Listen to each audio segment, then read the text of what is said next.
It's an incredible 4-hour symposium that's led by some of the leading edge thinkers in environmental issues, social justice, and spirituality. Puts those together to help awaken us and educate us to know that there is hope for the future.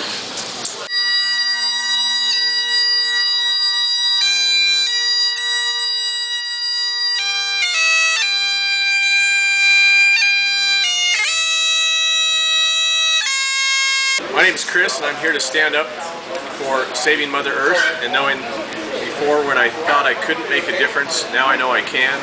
And each one of us can unite together and make a difference by educating and awakening our world as a whole to make a future for our generations to come. Thank you.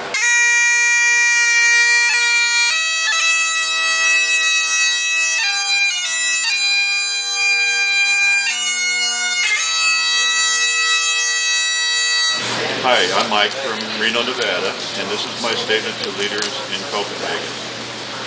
If we apply a medical model to the developing planetary conditions caused by mankind's toxic activities, it then becomes possible to see that the planet is undergoing something like an adaptive detoxing process.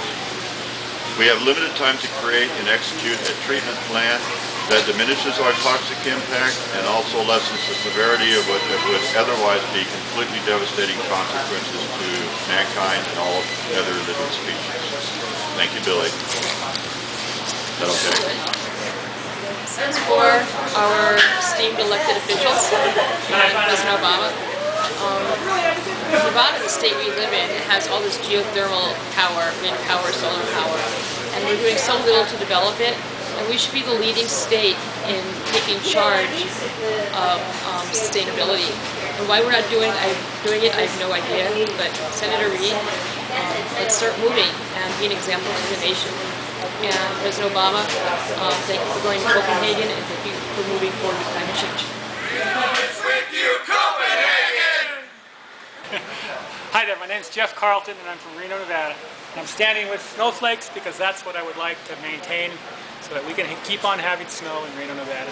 I really care about trying to bring our CO2 level back down to 350. We're already well over that. And because of that, we know that we have glaciers melting, we have sea ice melting, we have the permafrost melting, and we have a lot of cycles that are starting to happen that are very dangerous. We're getting near some tipping points that could really throw our Earth's climate into a kind of, not necessarily chaos, but something that wildly swings and can be very dangerous. All we are saying is give Earth a chance. All we are saying is give Earth a chance.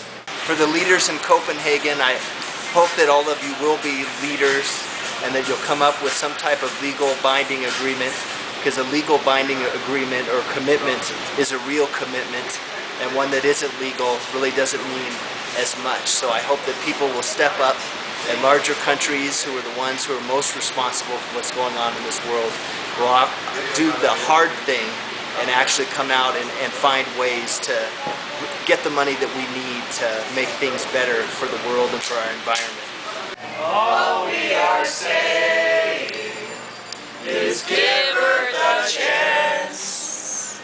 All we are saying is give Earth a chance. The most important part about this Copenhagen meeting, while I know, in all honesty, we're probably not going to come to a real steady agreement, especially for a lot of the first world nations, is to at least gain a consensus that this has to be done. Hopefully in the very near future, hopefully the next year, we can actually bring China to the table, bring the United States, bring the European Union to the table, and cut our emissions. Some of the figures that I've been looking at that are backed up by our own EPA says we have to cut emissions of CO2 worldwide by 80%. In order to do this, it's going to take a worldwide effort, implementing solar, geothermal, and other green biofuels. Without this, my generation, your children, your grandchildren, will die. We will not have good lives. We will run out of food. These are all the doomsday prophecies that we keep hearing, but if you look at China right now, they are losing fields. They're losing all of their growing potential right now. It's turning into desert. The Gobi Desert has already grown. It's estimated at over 17,000 square miles of lost land thus far in farming. and there's far more to come. All we are saying is give Earth a chance.